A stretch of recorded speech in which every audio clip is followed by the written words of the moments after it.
오늘 하나님께서 우리에게 주시는 말씀 디모데후서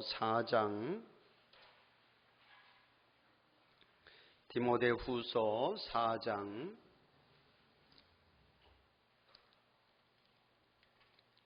6절에서 15절의 말씀입니다. 전제와 같이 내가 벌써 부어지고 나의 떠날 시각이 가까웠도다. 나는 선한 싸움을 싸우고 나의 달려갈 길을 마치고 믿음을 지켰으니 이제 후로는 나를 위하여 의의 면류관이 예비되었으므로 주 곧 의로우신 재판장이 그날에 내게 주실 것이며 내게만 아니라 주의 나타나심을 사모하는 모든 자에게도 니라. 넌 어서 속히 내게로 오라. 데마는 이 세상을 사랑하여 나를 버리고 데살로니가로 갔고 그레스게는 갈라디아로 디도는 달마디아로 갔고 누가만 나와 함께 있느니라. 네가 올 때에 마가를 데리고 오라. 그가 나의 일에 유익하니라. 두기고는 에베소로 보내었노라. 네가 올 때에 내가 드로아 가보의 집에 둔 겉옷을 가지고 오고 또 책은 특별히 가죽 종이에 쓴 것을 가져오라. 구리 세공업자 알렉산더가 내게 해를 많이 입혔음에 주께서 그 행한 대로 그에게 갚으시리니 너도 그를 주의하라. 그가 우리 말을 심히 대적하였느니라. 아멘.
할렐루야. 마라나타 아멘 주 예수여 오시옵소서. 이 강림절기에 꼭 맞는 은혜로운 찬양, 우리 찬양대 감사합니다. 우리 옆에 계신 분들하고 한번 인사 한번 하시죠. 사랑하고 축복합니다. 잘 오셨습니다. 잘 오셨습니다. 먼저는 오늘 12월의 첫째 주일에 주의전을 찾아 예배한 우리 사랑하는 성도들에게 하나님의 은총과 하나님이 주시는 평강이 여러분과 함께 하기를 축원합니다. 벌써 2021년도 마지막 달입니다. 끝이 좋으면 다 좋다는 말이 있는데 여러분이 마지막 달 잘 마무리할 수 있기를 바랍니다. 유종의 미를 거두셔서 새해를 준비하는 여러분의 마음이 또 여러분의 발걸음이 또 가볍고 또 소망 가운데 충만할 수 있기를 주님의 이름으로 축원합니다. 같이 한번 해보겠습니다. 겨울 전에. 자, 오늘은 이런 제목으로 함께 말씀의 은혜를 나누겠습니다. 오늘 우리가 읽지는 않았지만 디모데후서 4장 21절에 보면 바울이 디모데에게 너는 겨울 전에 어서 오라 이런 표현을 하고 있습니다. 너는 겨울 전에 어서 오라. 그러니까 지금이 자연의 계절로 겨울을 앞둔 그런 상황이라는 거죠. 근데 자연의 계절만 겨울이 아니라 바울의 인생의 계절도 겨울 전에 있습니다. 지금 바울은 그 인생의 마지막을 로마의 마메딘이라고 하는 감옥에서 보내고 있습니다. 사실 바울은 복음을 전하면서 여러 차례 감옥에 간 일이 있습니다. 대표적으로 우리가 잘 아는 바울이 빌립보 감옥에 갇힌 일이 있었죠. 그 빌립보 감옥에서 바울이 신라와 함께 하나님을 찬양하고 또 하나님께 기도하는 가운데 감옥문이 열리고 할렐루야, 또 그 일로 인해서 그 감옥의 간수가 구원받는 그러한 사건이 일어나기도 했습니다. 그러나 지금의 상황은 다릅니다. 바울은 이제 그 감옥에서 나올 수가 없습니다. 이 사실을 바울은 누구보다도 잘 알고 있습니다. 그래서 13절에 보면 바울이 사랑하는 그 믿음의 아들이었던 디모데에게 한번 와줄 것을 당부하면서 두 가지를 부탁합니다. 여기 13절 말씀 있는데 같이 한번 읽어볼까요? 시작. 네가 올 때에 내가 드로와 가보의 집에 둔 겉옷을 가지고 오고 또 책은 특별히 가죽 종이에 쓴 것을 가져오라. 하나는 겉옷을 가져와 달라는 것이고 또 다른 하나는 가죽 종이에 쓴 것을 가져와 달라는 거예요. 그렇습니다. 지금 바울은 자연의 계절 겨울을 준비하고 있고 또 하나는 인생의 계절 겨울을 준비하고 있습니다. 자연의 계절 겨울을 위해서는 겉옷을 준비하고 있어요. 겉옷을 부탁하고 있습니다. 여러분, 우리도 자연의 계절 이 겨울을 준비하면서 겨울을 앞두고 다들 준비합니다. 이제 본격적인 겨울이 시작되었는데 우리도 바울처럼 옷장 깊숙이 두었던 겉옷, 겨울 잠바나 또 겨울 코트를 우리도 준비하죠. 옷뿐만 아니라 자연의 계절 겨울을 준비하면서 또 여러 준비를 합니다. 김장도 다 하셨을 테고 또 수도나 또 보일러 또 차량도 다 점검합니다. 이런 준비를 우리가 잘 해야 되죠. 그래야 또 추운 겨울에 낭패를 보지 않을 수 있습니다. 그런데 우리가 이 자연의 계절 겨울만 준비하면 되느냐? 그렇지 않습니다. 우리 인생의 계절 겨울도 잘 준비해야 될 줄로 믿습니다.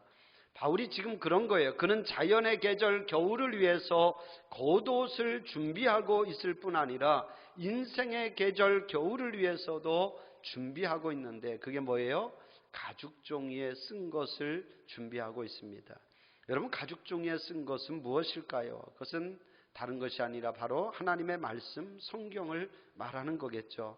당신은 지금처럼 이런 종이 위에 글씨를 쓰지 않고 소나 양과 같은 그런 짐승의 가죽에 글씨를 썼습니다. 바로 그 가죽 종이에 쓴 하나님의 말씀, 성경을 가져와 달라고 부탁하고 있는 거죠. 그렇습니다. 바울은 지금 인생의 마지막을 준비하면서 그가 필요로 했던 것은 하나님의 말씀이었습니다. 사랑하는 성도 여러분, 여러분 인생의 겨울을 준비하면서 무엇을 준비하고 계신지요? 물론 이 가운데는 인생의 겨울이 아직도 멀게만 느껴지는 분들도 분명히 있을 것입니다. 그런데 여러분 생각해 보면 인생의 겨울이 그렇게 멀게만 있는 것은 아닌 것 같습니다. 여러분, 자연의 계절이 봄인가 싶은데 금방 여름이 되고 또 금방 가을이 되고 겨울이 되는 것처럼 우리 인생의 겨울도 마찬가지라는 거죠. 아마 여기 계신 우리 노 권사님들, 노 집사님들은 내가 언제 이렇게 나이를 먹었나 싶을 것입니다. 저도 그렇습니다. 예전에 그 사진 속에서 본 아버지의 모습이요, 멀게만 느껴졌는데 생각해보면 지금 내 나이가 사진 속에 있는 그 아버지의 나이에 지금 저도 서 있습니다. 금방이죠. 여러분, 축복하기는 인생의 봄, 여름, 가을, 겨울을 잘 보내실 수 있기를 주님의 이름으로 축원합니다. 우리가 자연의 계절이 3달씩 끊어져 있지만 실상은 따로 있는 것이 아니라 물 흐르듯 다 연결되어 있는 것 아니겠습니까? 인생의 계절도 마찬가지입니다. 다 연결되어 있습니다. 여러분, 인생의 계절마다 잘 보내셨으면 좋겠습니다. 그렇습니다. 인생의 봄을 잘 보낸 사람이 좋은 여름을 보낼 수 있을 것이고, 여름과 가을을 잘 보낸 사람이 행복한 인생의 겨울을 보낼 수 있게 될 줄로 믿습니다. 오래전에 김수환 추기경님이 돌아가시면서 그분이 참 의미 있는 말씀을 마지막에 하셨던 것으로 기억납니다. 그분이 돌아가시기 전에 그런 말씀을 하셨어요. 여기 화면에 있는데 이런 말씀을 했습니다. 나는 죽음이 두렵지 않습니다.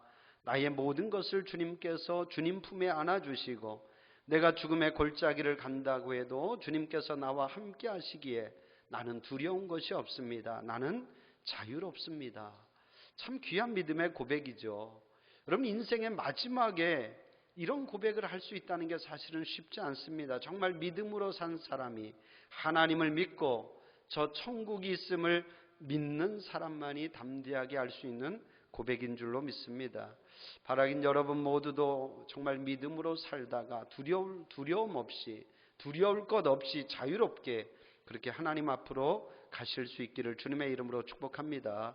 오늘 우리가 읽은 본문에 보면 사도 바울의 담대한 신앙의 고백이 나옵니다. 6절에 보면 전제와 같이 내가 벌써 부어지고 나의 떠날 시각이 가까웠도다. 전제와 같이 부어졌다. 이건 좀 설명이 필요한데 예전 성경에는 관제 이렇게 되어 있었죠. 전제, 관제, 이거는 다 구약시대 제사를 지낼 때 희생제물에 붓던 일종의 포도주를 말합니다. 제사를 지낼 때마다 포도주를 붓게 되는데 그 포도주가, 그 전제가 이제 다 부어지게 되었다는 거야. 무슨 얘기입니까? 그 전제가 다 부어지면 제사가 끝나는 것처럼 바울 자신의 생애도 그렇게 끝날 때가 가까이 왔다는 그런 말씀이죠. 전제와 같이 내가 벌써 부어지고 나의 떠날 시각이 가까웠도다. 떠난다는 말은 두 가지 의미가 있죠. 하나는 이 오랜 기간의 나그네의 삶을 청산하고 내가 본향으로 돌아간다, 이런 의미도 있고, 또 하나는 이제 내가 자유의 몸이 되었다. 할렐루야. 자유의 몸이 되었다는 거죠. 여러분, 그렇습니다. 사실 연약하고 유한한 인생을 사는 우리 모두에게 죽는다고 하는 것은 두려운 일입니다. 그래도 우리가 그 죽음을 담대하게 맞이할 수 있는 것은 그 죽음이 끝이 아니라 우리에게 영원한 자유, 영원한 안식이 주어지기 때문인 줄로 믿습니다. 요한계시록의 말씀처럼 이 땅에서의 눈물과 슬픔과 아픔과 고통 다 내려놓고 주님 품 안에 영원한 자유를 누릴 수 있기 때문인 줄로 믿습니다. 여러분, 사실 죽음이라고 하는 것은 성경적으로 보면 하나님의 형벌이죠. 우리 인간의 죄에 대한 하나님의 어떤 징벌로서 죽음이 우리에게 임하였는데, 그러나 감사한 것은 예수 그리스도께서 우리 그 죽음의 형벌을, 십자가를 지심으로 인해서 다 홀로 담당하시고, 할렐루야, 우리는 더 이상 죽지 않고 영원한 영생의 은혜를 우리에게 베풀어 주신 줄로 믿습니다. 사랑하는 성도 여러분, 그러기에 죽음이, 하나님의 자녀에게 있어서 죽음이 더 이상 죄의 형벌이 아니라 영원한 생명의 시작이 됨을 믿을 수 있기를 축원합니다. 죽음은 이 땅의 장막을 떠나서 하늘의 장막으로 이사가는 것입니다. 이 믿음으로 승리하는 저와 여러분 되기를 축복합니다.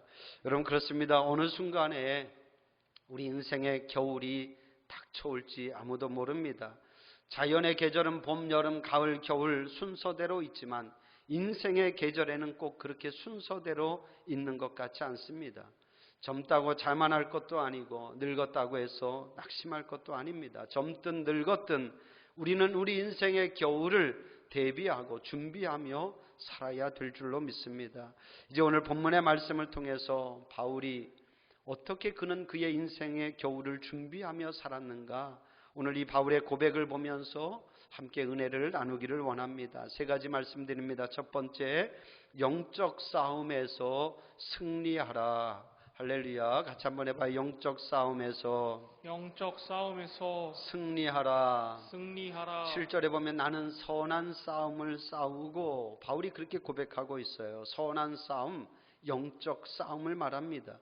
여러분 생각해 보면 신앙생활은 늘 순간순간 영적 싸움입니다. 할렐루야. 영적 싸움이에요.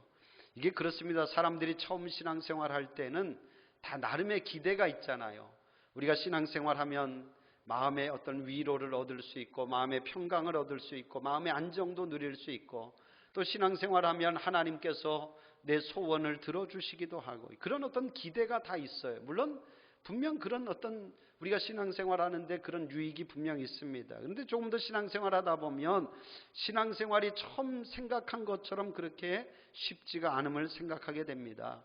내 믿음을 방해하는 어떤 환경적인 요소들도 생기고, 또 신앙생활이라고 하는 혼자 하는 것이 아니라 이런 교회 공동체를 통해서 하는 것이기 때문에 성도 간의 갈등도 있고, 또 교회에서 생기는 여러 문제를 통해서 때로는 시험을 받기도 합니다. 조금 더 생각해 보면, 조금 더 나아가 보면 신앙생활이 영적 싸움이라고 하는 것을 알게 되죠. 여러분 그렇습니다. 신앙생활은 영적 싸움인 거예요. 이게 신앙이 얕을 때는 잘 모릅니다. 그리고 실제로 신앙이 얕을 때는 사단도 별로 우리의 믿음을 방해하지 않아요. 그러나 신앙이 깊어지면 깊어질수록 사단이 그냥 두고 보고 있지 않죠. 어떻게 하든지 방해하고 또 실족시키려고 사단이 별별 그런 방법을 다 동원합니다. 교회도 그런 것 같습니다. 여러분, 교회도 잠잠할 때는 사단도 잠잠합니다. 왜냐하면 그냥 놔둬도 별 힘이 없고 별 영향력이 없거든요. 그러나 교회가 꿈틀거리기 시작하고 뭔가 해보려고 하면 그때부터는 사단도 역사하는 것입니다. 이건 분명한 사실입니다. 어쩜 지금 우리 교회가 그런 상황에 있는지도 모르겠습니다. 우리 교회가 이렇게 큰 일을 앞두고 큰 일을 행하고 있는데 사단이 가만히 있을 리가 없지 않겠습니까, 여러분? 어떻게 하든지 방해하고 어지럽히고 우리를 갈라놓으려 할 것입니다. 여러분들이 영적으로 잘 분별하셔서 지혜롭게 행할 수 있기를 주님의 이름으로 축원합니다. 영적인 싸움이다. 예수님도 그랬어요. 공생애 전까지는 예수님에게 사실 별 시험이 없었습니다. 그런데 공생애를 시작하면서부터 마귀가 역사하기 시작한 거죠. 예수님을 시험하기 시작한 겁니다. 오늘 우리가 보게 되는 바울도 마찬가지입니다. 그는 복음 전하는 일을 시작하면서 엄청난 그런 시험이 바울에게도 있었어요. 가는 곳마다 어떤 환경적인 요인들 때문에 힘들기도 하고, 더 힘든 것은 바울을 대적하는 그런 사람들 때문에 굉장히 힘들었습니다. 오늘 10절 이하에 보면 바울이 그런 얘기를 해요. 대마는 이 세상을 사랑하여 나를 버리고 데살로니가로 갔다. 그러니까 나를 버리고, 그러니까 바울을 어떻게 보면 세상 말로 말하면 배신하고 데살로니가로 갔다는 거예요. 14절 15절에 보면 구리세공업자 알렉산더가 내게 해를 많이 입혔음에 주께서 그 행한 대로 그에게 갚으시리니, 이 사람도 알렉산더라고 하는 자도 역시 바울에게 심히 많은 해를 끼쳤다라는 거죠. 결국 사단의 역사인 것입니다. 사랑하는 성도 여러분, 영적 싸움의 싸움을 잘 싸울 수 있기를 주님의 이름으로 축원합니다. 선한 싸움에서 승리할 수 있기를 바랍니다. 여러분, 제가 늘 드리는 말씀이지만 기도하는 사람은 항상 생각해야 돼요. 우리가 기도하면 하나님이 역사하지만 우리가 기도하면 또한 사단도 역사하는 것입니다. 할렐루야. 왜냐하면 성도가 기도하고 교회가 기도하는 것을 사단이 가장 싫어하거든요. 그래서 기도하는 교회, 기도하는 성도에게는 사단의 시험이 있는 줄로 믿습니다. 그러나 여러분, 아무리 사단의 시험이 있을지라도 우리가 기도하면 성령님이 우리를 붙들어 주시고, 할렐루야, 성령님이 우리를 도와주실 줄로 믿습니다. 성령의 힘을 의지해서 여러분들이 영적 싸움에서 이기고 승리할 수 있기를 주님의 이름으로 축원합니다. 이 영적 싸움을 잘 싸워야 합니다. 언제까지? 겨울이 오기 전까지, 여러분 하나님 나라 가는 그날까지 영적 싸움에서 이기고 승리하기를 주님의 이름으로 축원합니다. 두 번째는 끝까지 믿음을 지켜라. 할렐루야. 자, 7절 끝에 보면, 후반절에 보면 나의 달려갈 길을 마치고 믿음을 지켰으니, 한번 같이 해봐요. 끝까지 믿음을 지켜라. 믿음을 지켜라. 바울이 이런 고백을 하는 거, 나의 달려갈 길을 마치고 믿음을 지켰다. 참 귀한 고백이죠. 여러분, 우리가 흔히 그런 말 합니다. 신앙생활은 단거리 경주가 아니라 마라톤과 같아, 이렇게 말하잖아요. 42.19km를 달리는 마라톤과 같아. 그럼 실제로 신앙생활은 그렇습니다. 그냥 한번 쭉 달리고 그냥 끝내는 것이 아니라 신앙생활은 오래 달리는 마라톤과 같은 거예요. 빨리 가는 것도 중요하겠지만 더 중요한 것은 끝까지 가는 게 더 중요합니다. 사실 저는 제가 운동을 잘 못하지만 제가 꼭 해보고 싶었던 게 하나 있는데, 그게 바로 마라톤이에요. 근데 이것도 목회를 하다 보니까 쉽지 않더라고요. 예전에는 한번 해보고 싶어서 혼자서 그냥 열심히 달려보기도 했는데, 실제로 마라톤 대회가 보면 다 주일날 열리더라고요. 그래서 한 번도 나가본 적은 없습니다. 근데 마라톤이 참 매력적인 것은 그런 것 같아요. 사실 마라톤에는요, 등수가 별로 중요하지 않아요. 완주하는 게 중요합니다, 여러분. 100m 달리기는 등수가 중요하잖아요. 그런데 마라톤은요, 완주하는 데 의미가 있는 거예요. 여러분, 신앙생활을 그렇게 하실 수 있기를 바랍니다. 누구랑 비교할 것 없어요. 다 저마다 하나님께로 받은 은사가 다르기 때문에, 믿음의 크기가 다 다르기 때문에 내 역량에 맞게 달리면 되는 것입니다. 쉬운 예로 그런 거예요. 신앙생활 우리가 다 하지만 다 장로가 될 수가 없고 또 다 권사가 될 수가 없습니다. 어제 우리 장로님들 모시고 제가 식사를 한번 했어요. 제가 대접하려고 했는데 우리 신수경 권사님이 아주 근사한 저녁을 대접해 주셔서 같이 이렇게 맛있게 식사를 했습니다. 참 우리 장로님들 올 한 해도 또 교회를 위해서 애쓰고 수고해 주시고 기도해 주셔서 정말 너무 감사합니다. 그러니까 여러분, 그런 거예요. 장로님들의 믿음은 다른 거예요. 교회를 생각하고 교회를 사랑하는 게 다른 거죠. 내보다도, 내 자신보다도 교회를 먼저 생각하고 내 가정보다도 교회와 목회자를 먼저 생각할 수 있는 분들이 장로님이신 겁니다. 우리 윤 장로님도 그렇게 교회를 섬겼고 우리 이수생 장로님도 그렇게 교회를 섬겨왔습니다. 참 귀한 우리 믿음의 장로님들이십니다. 여러분, 그렇습니다. 믿음의 분량이 다 같을 수가 없다는 거예요. 여러분, 남과 비교하려고 하지 마십시오. 비교하면 신앙생활이 참 힘이 든 거예요. 어렵습니다. 여러분, 믿음의 분량대로 행하면 됩니다. 내 믿음의 범위에서 봉사하고 내 믿음의 범위에서 헌신하고 내 믿음의 범위에서 내 신앙의 경주를 하면 되는 거예요. 남보다 앞서가는 것이 중요한 것이 아니라 끝까지 완주하는 것이 중요하다. 할렐루야. 여러분, 믿음의 경주에서 끝까지 완주할 수 있기를 주님의 이름으로 축원합니다. 끝이 아름다운 사람이 되십시오. 여러분의 뒷모습이 멋진 사람이 되었으면 좋겠습니다. 요즘 새벽에 사무엘 하서 말씀을 보는데요, 거기에 보면 참 끝이 멋있는 한 사람이 나와요. 바르실레라고 하는 한 분인데 이분은 부자입니다. 참 멋있는 부자예요. 제가 늘 드리는 말씀이지만 우리 교회도 이렇게 멋있는 부자들이 좀 많았으면 좋겠다. 특별히 우리 자녀들 가운데 그런 멋있는 부자들이 나오기를 주님의 이름으로 축원합니다. 이 바르실레라고 하는 분은 다윗이 그의 아들 압살롬의 어떤 반란을 당할 때에 압살롬의 낯을 피해서 다윗이 도망할 때에 이 바르실레는 다윗을 도와줍니다. 그가 부자라 그랬잖아요. 그러니까 많은 양의 양식을 가지고 와서 굶주린 다윗과 그의 백성들을 공개합니다. 근데 그 도움이 한 번만 한 것이 아니라 이 다윗이 도피 생활하는 내내 계속됩니다. 그러니까 다윗의 처지에서 보면 얼마나 고맙겠습니까?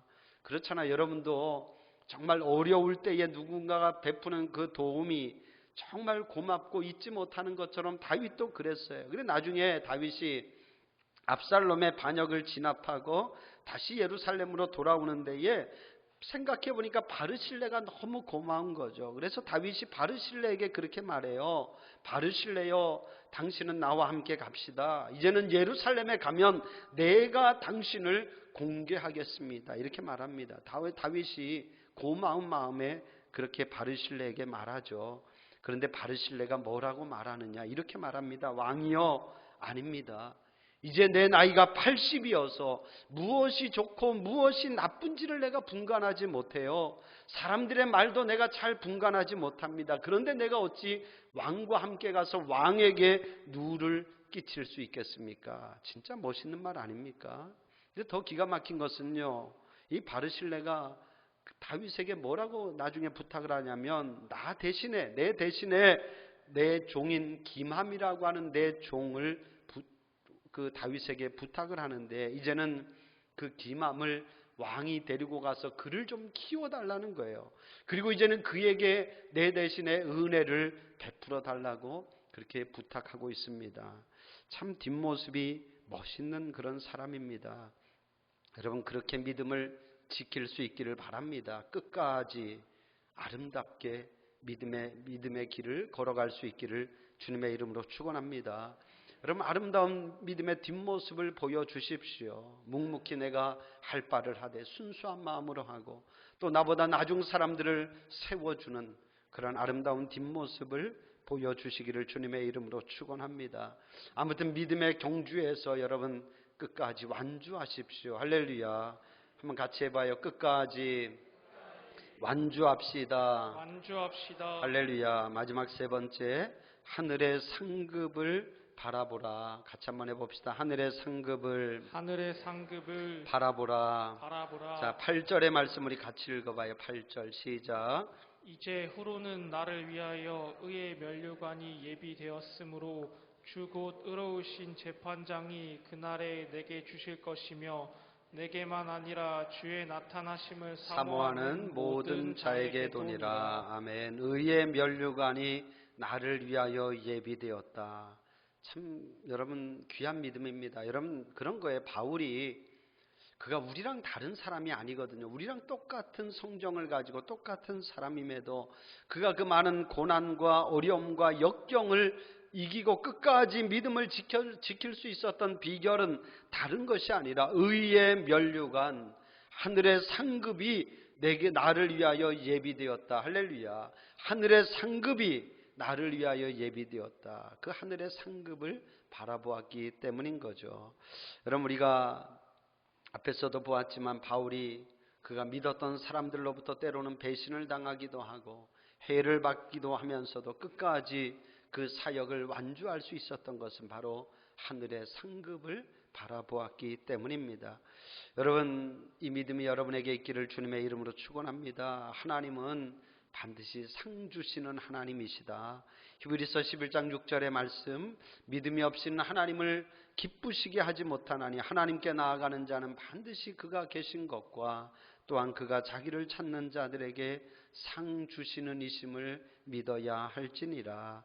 이 믿음이 결국 우리를 지켜주는 것이고 이 믿음이 결국 우리의 신앙을 끝까지 가게 할 줄로 믿습니다.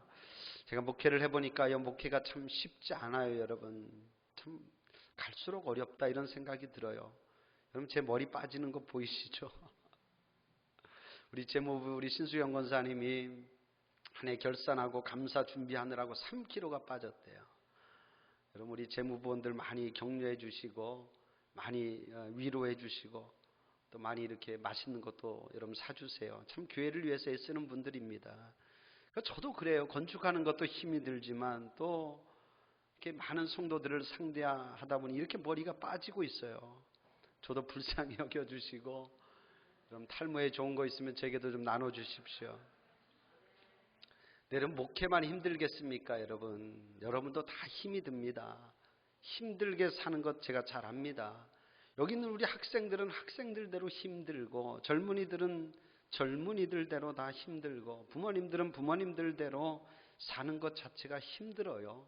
신앙생활이 때로는 참 힘이 듭니다. 여러분, 저와 여러분 우리가 이런 어떤 어려움들을, 역경들을 잘 견뎌내었으면 좋겠습니다.